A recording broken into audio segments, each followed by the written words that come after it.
Hello everyone, I'm MiIja Liimatainen from Museum of Contemporary Art Kiasma, Helsinki, and I'm here to present you the ARS17 Plus online art platform or website that was made in the conjunction of our big exhibition project ARS17.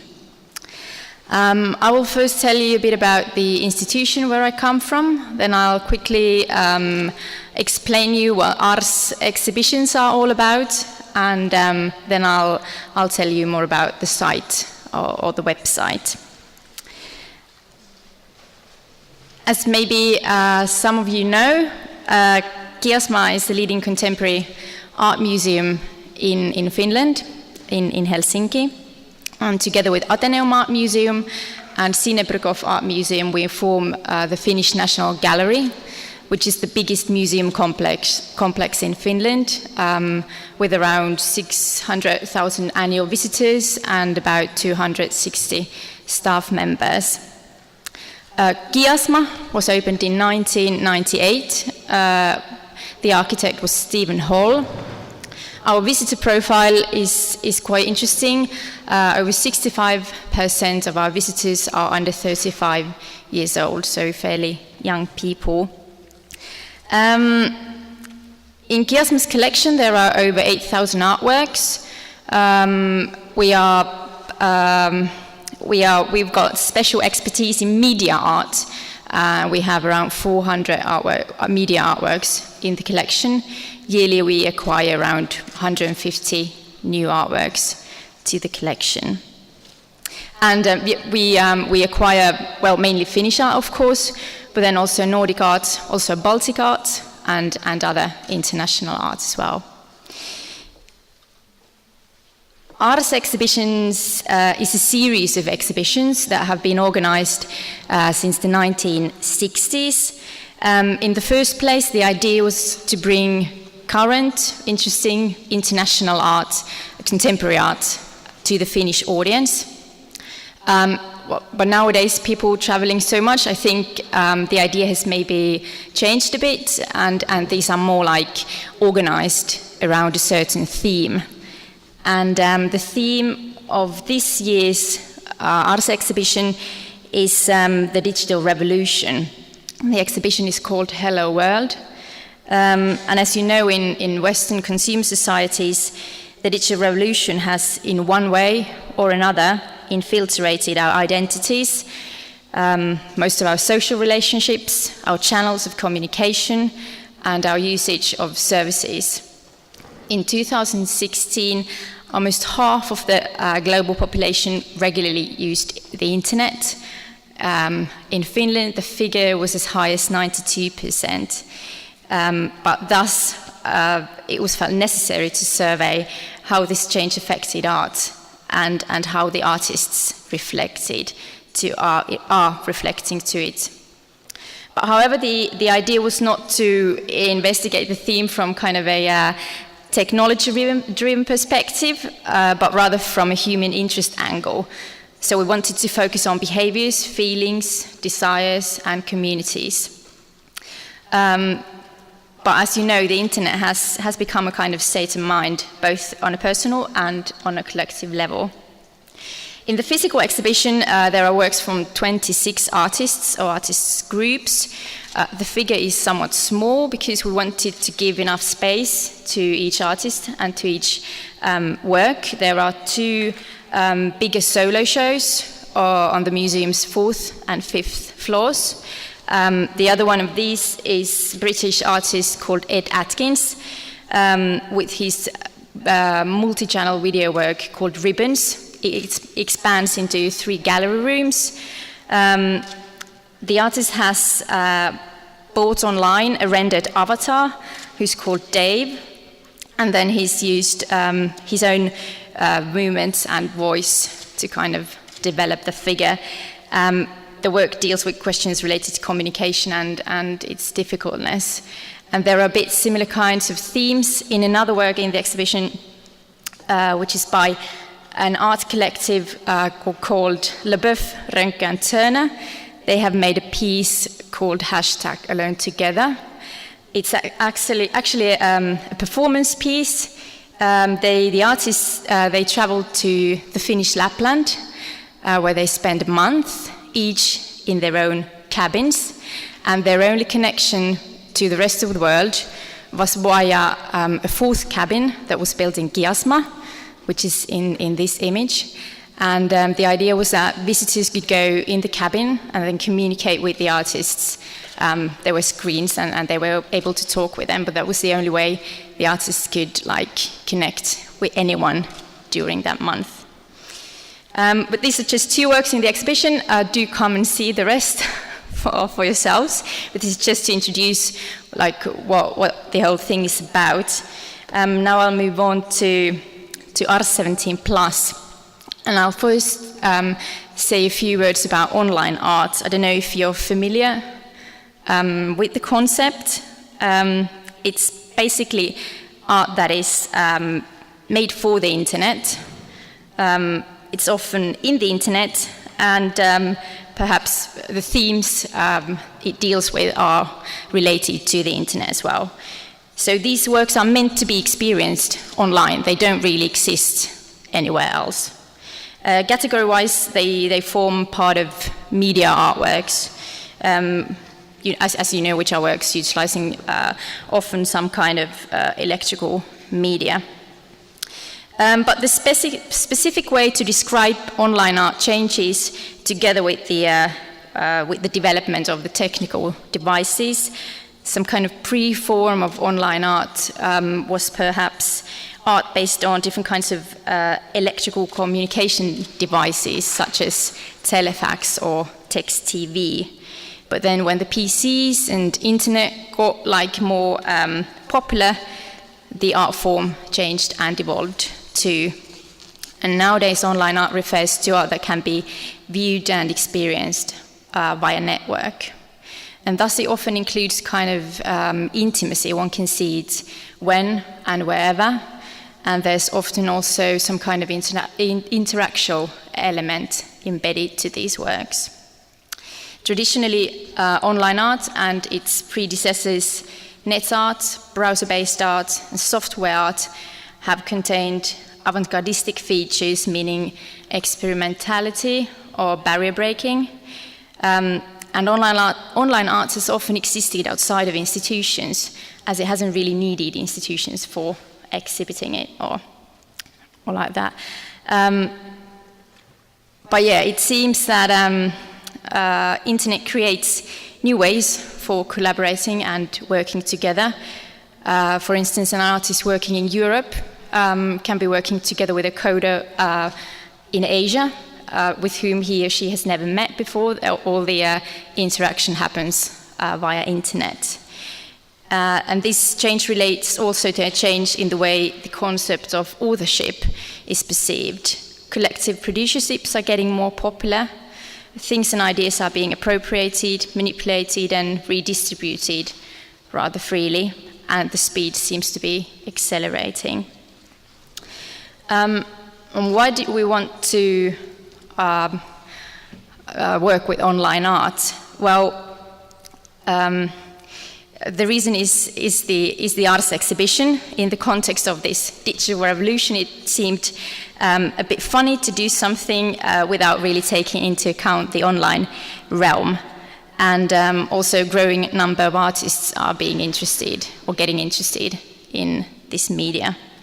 But in this ARS17+ project, it's central to notice that almost all the artworks on the site were either commissioned or acquired to Kiasma's collection, where they will stay for good, or at least as long as possible.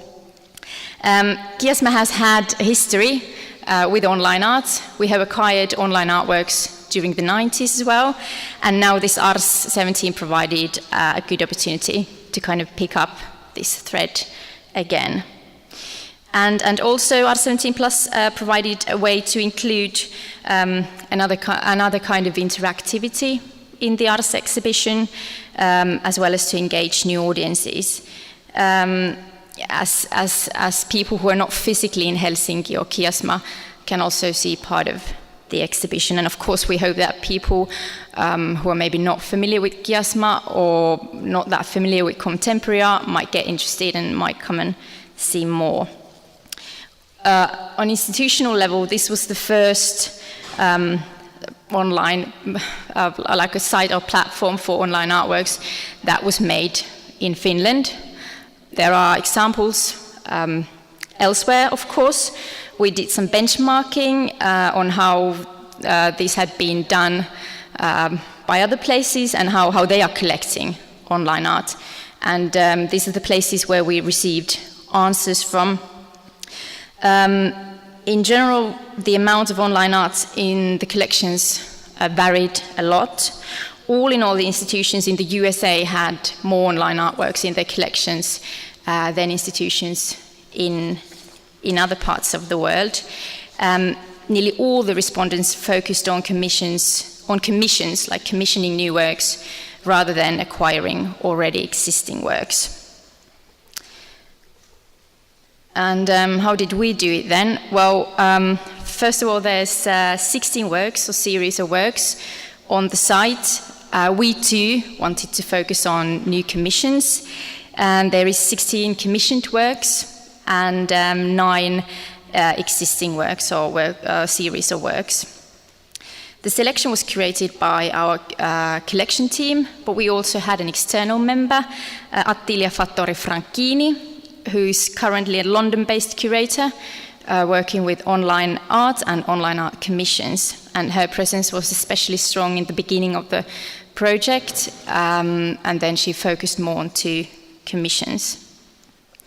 There are some artists in the ARS17 Plus who also have works in the physical exhibition, as it was felt important to give a bit deeper insight to some artists' practice. And also technically it was good that we were able to provide access to a work, both in the physical exhibition as well as online. There's, for example, a video game by an artist called MiIja Liimatainen, and you can play it in Kiasma, but also online. As I mentioned before, the collection angle had a really strong presence in the process, as we needed to take into account the preservation of each work.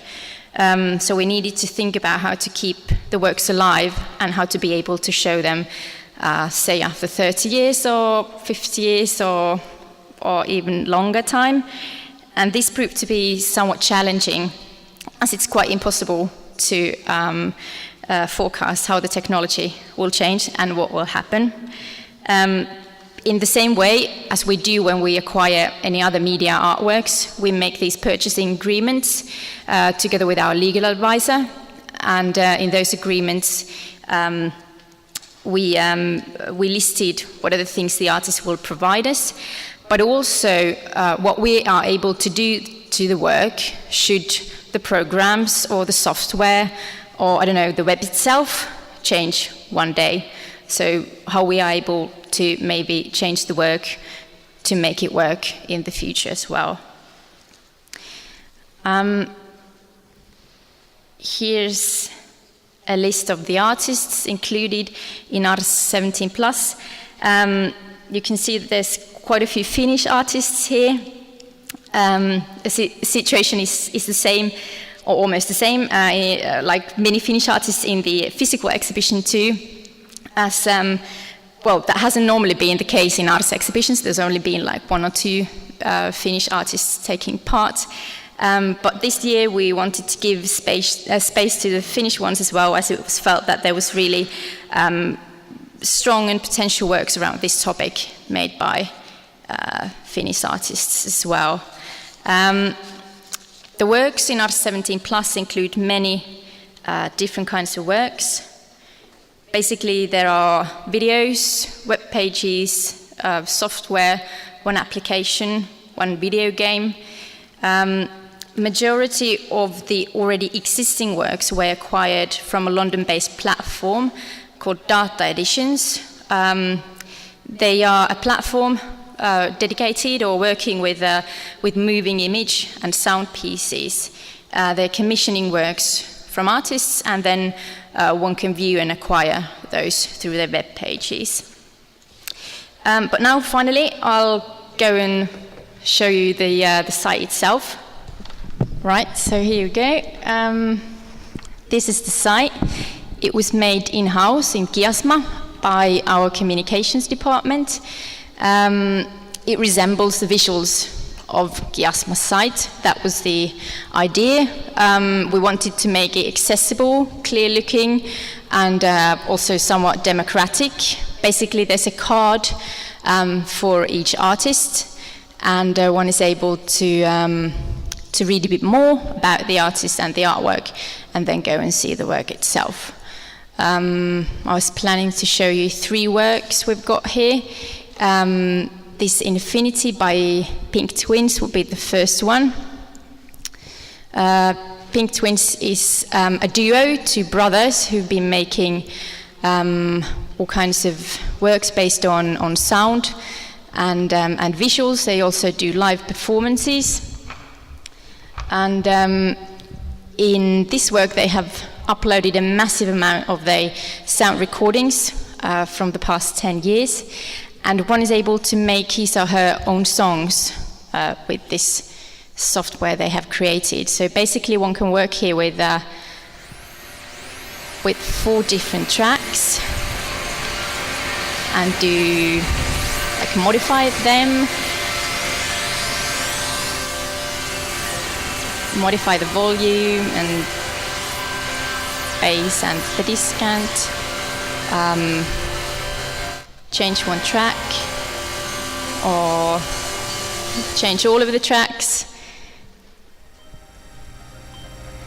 The system selects individual names for all the songs one makes, and then as one is ready, you can save and share the song you've made. And after that, it also saves your song in this gallery of shared mixes. So I think this work is strongly based on the idea of sharing and opening up archives, and it also inquires engagement of the audience, as without the audience making their songs, the work doesn't really exist, or exists only halfway maybe.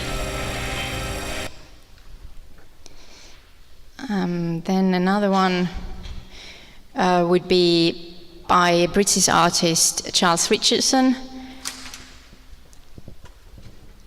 And he's actually got a series of works, series of 6 videos. These were bought via these data editions I mentioned. And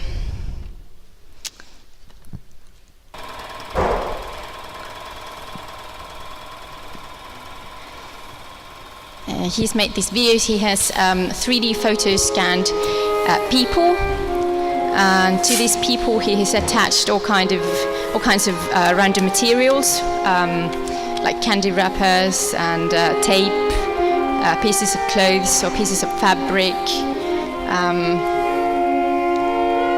and make these kind of busts that are floating in the air.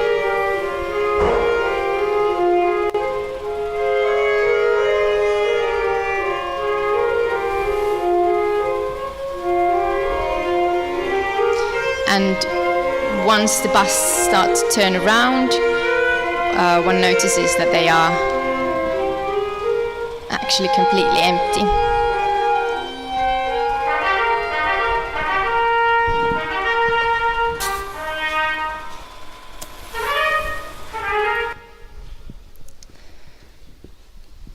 Right, and then the third one was by Axel Strashnoi. He's made a virtual reality film called The Detective.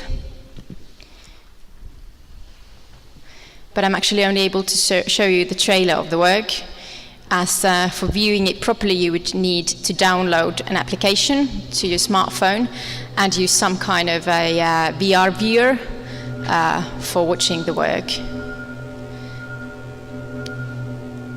We made these cardboards that are being sold in Kiasma shop but you can use any kind of cardboard for watching the work. And this work was actually quite interesting. The process of making this was really interesting, as the film has been filmed in Kiasma in ARS Exhibition once the show was opened. And the work kind of deals with questions related to perception and how things change when you don't really encounter the real physical objects anymore, but instead of those you only see reproductions of them. Right, now I'd go back to my presentation.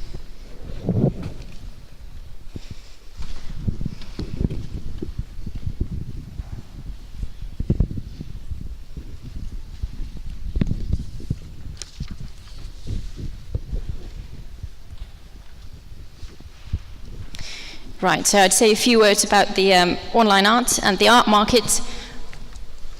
As these works do provide a kind of new viewership and also a kind of new consumer market, and also the collector base of these works might differ from other collector bases. From a collector's point of view, online artworks are a bit different compared to other artworks. Basically, what the collector is acquiring can be a web page or an application, and in the same way as when acquiring video works, you don't really get anything physical, but you get the rights to show and mediate the piece. But then differing to the, this differs from the video works in that when you're acquiring the work, it might already exist somewhere online. You might be able to view it online before purchasing it. So basically acquiring rights to show it on your web page or somewhere else. And for instance, data editions works the way that the first brave buyers get the best prices, and then the prices gradually get higher. But how did it all go? What kind of feedback had we received? The site was opened at the end of February. It was actually opened a month before the physical exhibition. So now it's been open for 3 months. During these 3 months, we've had around 9,300 individual visitors on the site, which is not a massive amount. But based on the statistics, it seems that the visitors have spent some time on the site. So the engagement level is fairly good, which is of course what we want. The site was planned to be used both on PCs and also on mobile devices. It seems that around half of the visitors have used it with their PCs, 1/3 with their smartphones, only 14% with their tablets. I think this is maybe a bit surprising, or we might have thought that the amount of mobile users would have been a bit bigger, as it was designed to be mobile responsive. But then again, it turned out at the end that some of the works only work with PCs, so I'm sure this figure reflects that fact. Over half of the visitors have come to the site via a link, of course mainly from Kiasma's pages, but also from 2 Finnish main news web pages, which is quite interesting. And most of the visitors, around 80%, are Finnish. After that comes Russia, Sweden, UK and USA. I also think that it's a bit surprising that the amount of Finnish visitors is so high, as it is globally accessible. But then again, I suppose you end up hearing about it if you know Kiasma or if you know ARS Exhibitions. It's been difficult, it's interesting, but it's been difficult to estimate the most popular work on the site, as some of the works are actually embedded on the site, and then some are just independent sites. But the ones that are embedded on the site, it seems that the ones that are on top of the site are the ones that have been most frequently visited. And this is, of course, feedback we need to take into account as we need to think how to maybe mix up the palette a bit in order to be a bit more democratic. All in all, I think it will take time for the audience to get used to viewing online art. Finland's biggest newspaper, Helsingin Sanomat, wrote in their review that it feels difficult to concentrate and to watch online art at home when you're constantly being interrupted by something. So they were clearly missing the right cube and the ability to contemplate art in all peace and quiet. And it is true that viewing art online requires the same kind of concentration as viewing any other kind of art or viewing art in anywhere else.